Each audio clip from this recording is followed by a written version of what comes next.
भारतात व्यापाराच्या निमित्ताने आलेले प्रमुख युरोपीय सत्ता कोणत्या होत्या? आणि याचं योग्य उत्तर असणार आहे पोर्तुगीज, डच, फ्रेंच आणि ब्रिटिश. मित्र हो, टी परीक्षा 2026 ही 28 जून रोजी होणार आहे. यासाठी आपल्याला इतिहास विषयामध्ये ब्रिटिश सत्तेचे परिणाम या टॉपिक अंतर्गत प्रश्न विचारले जाऊ शकतात. यामध्ये मी आपल्याला मागील प्रश्नपत्रिकांचा आधार घेऊन हे PYQs तयार केलो आहे, हे नोट्स तयार केलो आहे. चला तर पाहूया पुढील प्रश्न. इंग्रजांनी पश्चिम भारतातील कोणते प्रमुख केंद्र आपल्या ताब्यात मिळवण्याचा प्रयत्न केला? आणि याचे योग्य उत्तर आहे मुंबई. मुंबई हे पश्चिम भारतातील प्रमुख केंद्र होते आणि हे इंग्रजांनी त्यांच्या ताब्यात मिळवण्याचा प्रयत्न केला होता.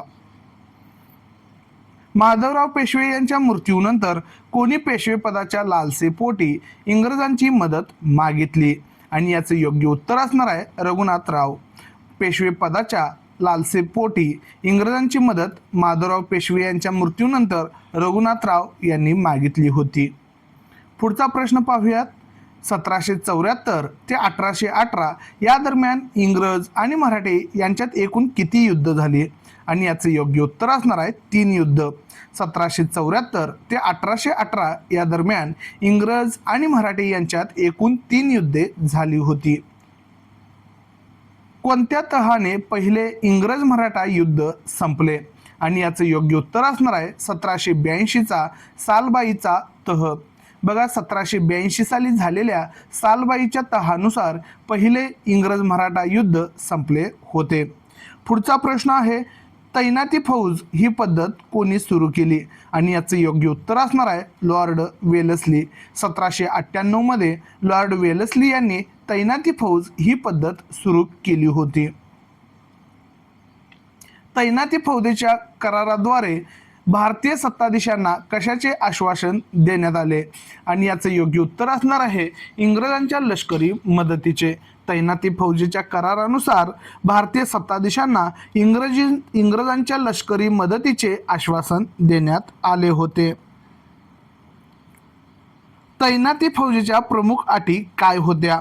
आणि याचे योग्य उत्तर असणार आहे स्वराज्याच्या खर्चाने इंग्रजांचे लष्कर ठेवावे, इंग्रजांचा रेसिडेंट म्हणजे प्रतिनिधी दरबारी ठेवावा आणि इतर सत्ताधीशांशी संबंध इंग्रजांच्या मध्यस्थीनेच ठेवावेत. तैनाती फौजेच्या या प्रमुख अटी होत्या राजांच्या खर्चाने इंग्रजांचे लष्कर ठेवावे, इंग्रजांचा रेसिडेंट म्हणजेच प्रतिनिधी दरबारी ठेवावा आणि इतर सत्ताधीशांशी संबंध इंग्रजांच्या मध्यस्थीनेच ठेवावेत.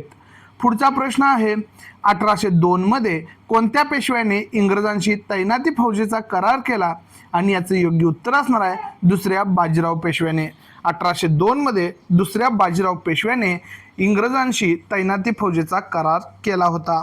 दुसऱ्या बाजीराव पेशव्याने इंग्रजांशी केलेला करार कोणता तह म्हणून प्रसिद्ध आहे?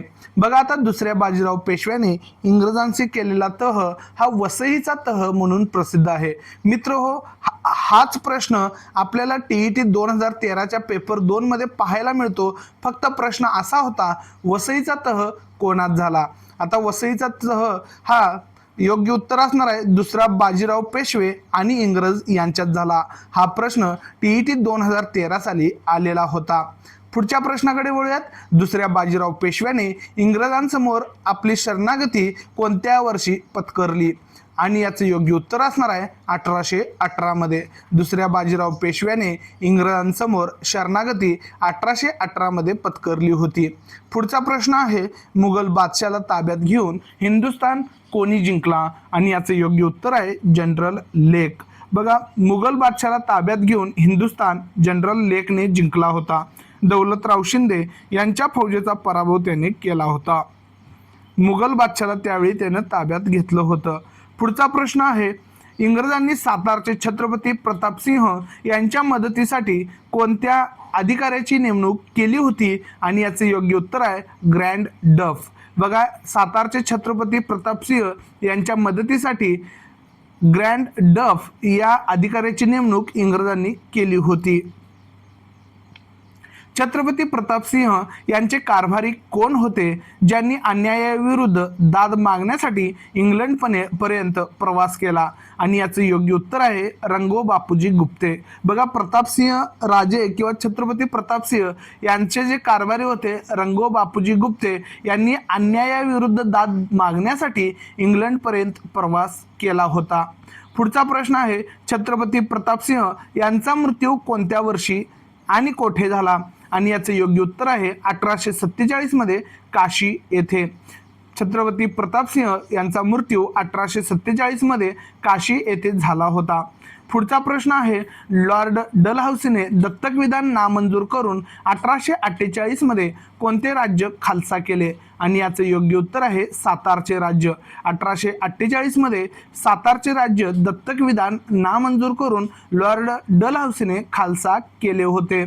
पुढचा प्रश्न आहे, छत्रपती प्रतापसिंह यांनी 1827 साली राजनीतीविषयक कोणता ग्रंथ लिहून छापला? आणि याचे योग्य उत्तर असणार आहे सभानीती. सभानीती हा ग्रंथ छत्रपती प्रतापसिंह यांनी 1827 साली ग्रंथ लिहिला होता आणि छापला होता. पुढचा प्रश्न आहे, सातारचे छत्रपती प्रतापसिंह दररोज स्वतः काय लिहित असत? आणि याचं योग्य उत्तर असणार आहे रोजनिशी. सातारचे छत्रपती प्रतापसिंह दररोज स्वतः रोजनिशी लिहित असत. बंगालमध्ये दुहेरी राज्य व्यवस्था कोणी व केव्हा सुरू केली? आणि याचं योग्य उत्तर असणार आहे रॉबर्ट क्लाइव्ह यांनी 1765 मध्ये. बंगालमध्ये दुहेरी राज्य व्यवस्था रॉबर्ट क्लाइव्ह यांनी 1765 मध्ये सुरू केली होती. पुढचा प्रश्न पाहूयात. दुहेरी राज्य व्यवस्थेत महसूल गोळा करण्याचे काम कोणाकडे होते? आणि याचं योग्य उत्तर आहे ब्रिटिश ईस्ट इंडिया कंपनीकडे. दुहेरी राज्य व्यवस्थेमध्ये महसूल गोळा करण्याचे काम ब्रिटिश ईस्ट इंडिया कंपनीकडे होते. पुढचा प्रश्न आहे, दुहेरी राज्य व्यवस्थेत शांतता व सुव्यवस्था राखण्याचे काम कोणाकडे होते? आणि याचं योग्य उत्तर आहे बंगालच्या नवाबाकडे. दुहेरी राज्य व्यवस्थेमध्ये शांतता व सुव्यवस्था राखण्याचे काम बंगालच्या नवाबाकडे होते.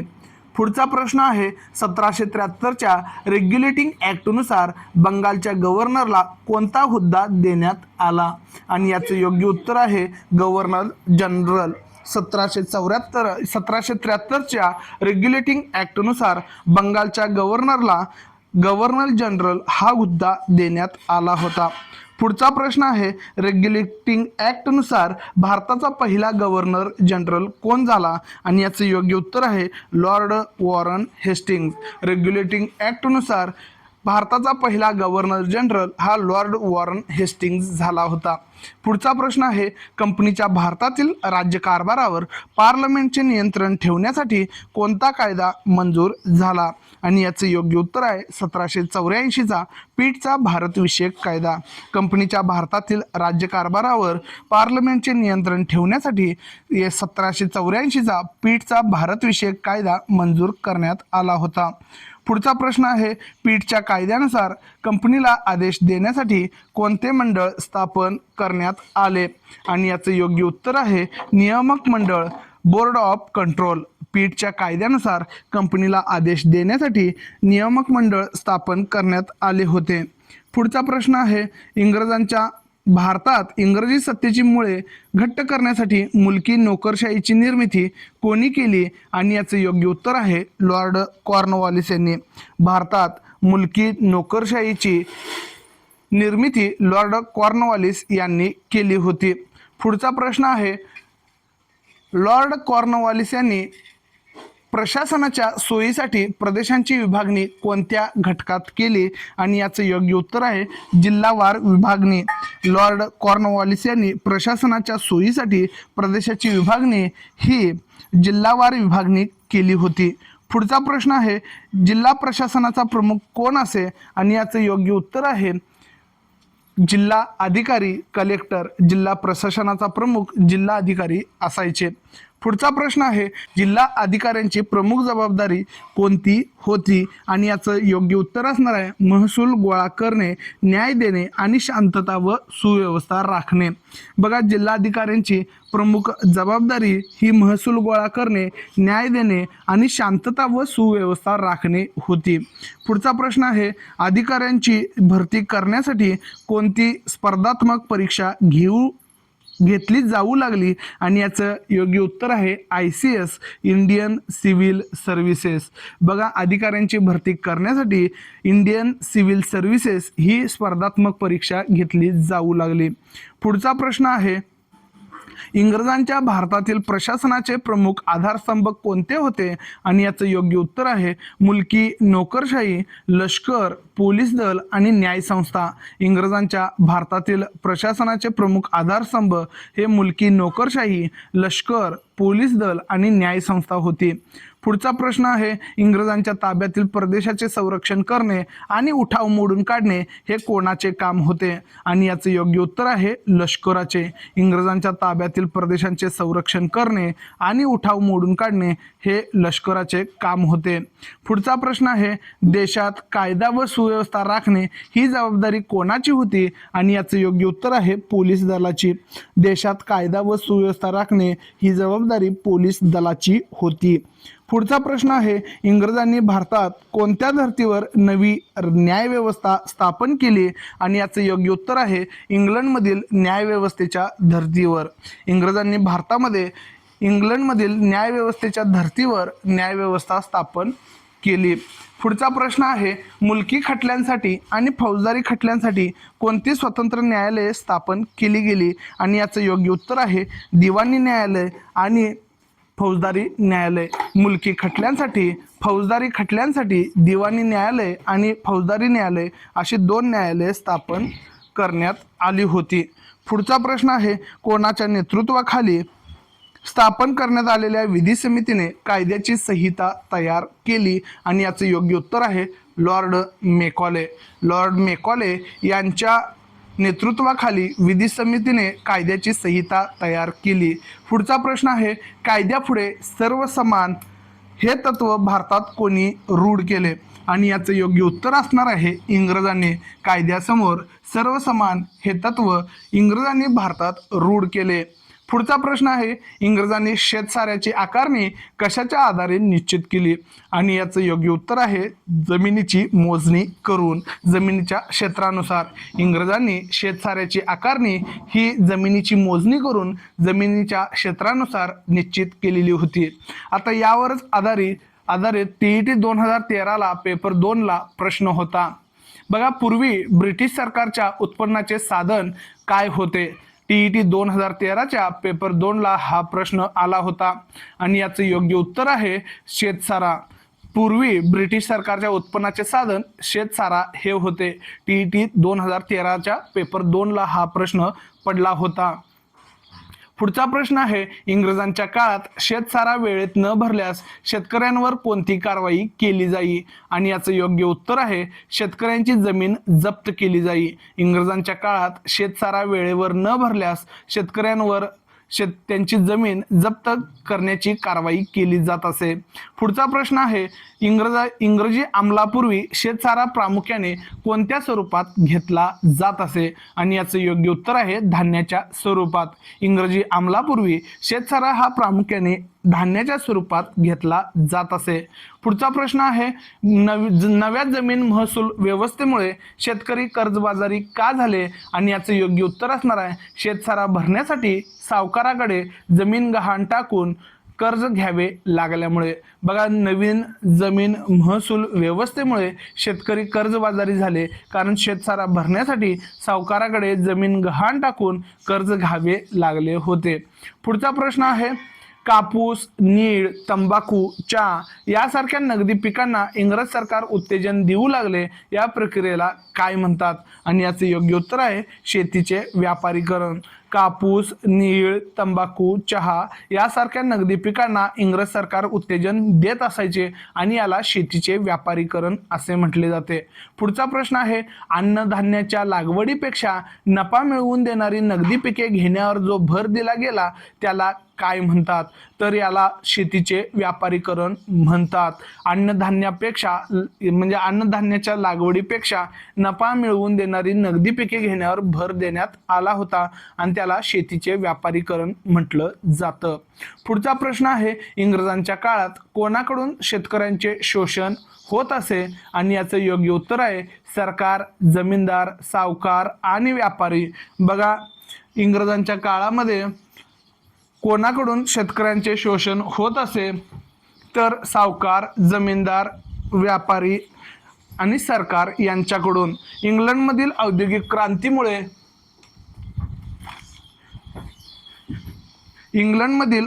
क्रांतीमुळे तेथे कोणती अर्थव्यवस्था रूढ झाली होती आणि याचं योग्य उत्तर आहे भांडवलशाही अर्थव्यवस्था. इंग्लंडमधील औद्योगिक क्रांतीमुळे तिथे भांडवलशाही अर्थव्यवस्था लागू झाली होती. पुढचा प्रश्न आहे, 1860 ते 1900 या काळात भारतात मोठे दुष्काळ पडले, परंतु इंग्रजांनी निवारण्यासाठी कोणते प्रयत्न केले नाहीत आणि याचं योग्य उत्तर आहे पुरेसे प्रयत्न केले नाहीत. पाणी पुरवठा योजनांवरही खर्चही केला नाही. बघा, 1860 ते 1900 या काळामध्ये भारतात मोठा दुष्काळ पडला होता, परंतु इंग्रजांनी ते निवारण्यासाठी कोणतेही प्रयत्न केले नाहीत. त्यामध्ये पाणी पुरवठा योजनांवरही खर्च केला नाही आणि पुरेसे प्रयत्नही केले नव्हते. पुढचा प्रश्न आहे, इंग्रजांनी कोणत्या दोन शहरांना जोडणारा महामार्ग बांधला आणि याचे योग्य उत्तर आहे कोलकाता व दिल्ली. इंग्रजांनी कोलकाता व दिल्ली या दोन शहरांना जोडणारा महामार्ग बांधला होता. भारतात पहिली रेल्वे कोणत्या मार्गावर आणि केव्हा धावली आणि याचं योग्य उत्तर आहे मुंबई ते ठाणे मार्गावर 1853 साली. भारतात पहिली रेल्वे ही मुंबई ते ठाणे या मार्गावर 1853 साली धावली होती. पुढचा प्रश्न आहे, इंग्रजांनी भारतात संदेश पाठवण्याची कोणती यंत्रणा 1853 मध्ये सुरू केली आणि याचं योग्य उत्तर आहे तारा यंत्र, टेलिग्राफ. बघा, इंग्रजांनी भारतामध्ये संदेश पाठवण्यासाठी तारा यंत्र म्हणजेच टेलिग्राफ हे 1853 मध्ये सुरू केली होती.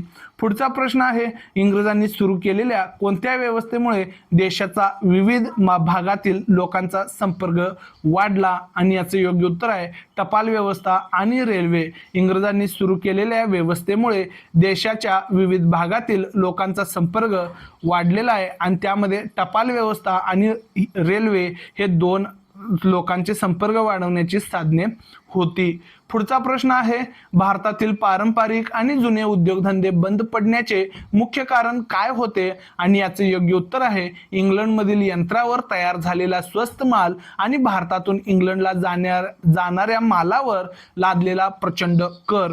भारतातील पारंपरिक आणि जुने उद्योगधंदे बंद पडण्याचे मुख्य कारण हे इंग्लंडमधून यंत्रावर तयार झालेला स्वस्त माल आणि भारतातून इंग्लंडला जाणाऱ्या मालावर लादलेला प्रचंड कर हे दोन मुख्य कारणे होती. मुंबईत पहिली कापड गिरणी कोणी सुरू केली आणि याचं योग्य उत्तर आहे कावसजी नानाभाई दावर. 1854 मध्ये कावसजी नानाभाई दावर यांनी मुंबईत पहिली कापड गिरणी सुरू केली होती. पुढचा प्रश्न आहे, बंगालमधील रिश्रा येथे तागाची पहिली गिरणी केव्हा सुरू झाली आणि याचं योग्य उत्तर आहे 1855 मध्ये. बंगालमधील रिश्रा येथे तागाची पहिली गिरणी ही 1855 मध्ये सुरू करण्यात आली होती. पुढचा प्रश्न आहे, जमशेदपूर येथे टाटा आयर्न अँड स्टील कंपनीचा पोलाद निर्मितीचा कारखाना कोणी स्थापन केला आणि याचं योग्य उत्तर आहे जमशेदजी टाटा. 1907 साली जमशेदपूर येथे टाटा आयर्न अँड स्टील कंपनीचा पोलाद निर्मितीचा कारखाना जमशेदजी टाटा यांनी सुरू केला होता, स्थापन केला होता. पुढचा प्रश्न आहे, 20व्या शतकाच्या सुरुवातीला भारतात कोणत्या नवीन उद्योगांना सुरुवात झाली आणि याचं योग्य उत्तर आहे कोळसा, धातू, साखर, सिमेंट आणि रासायनिक द्रव्ये.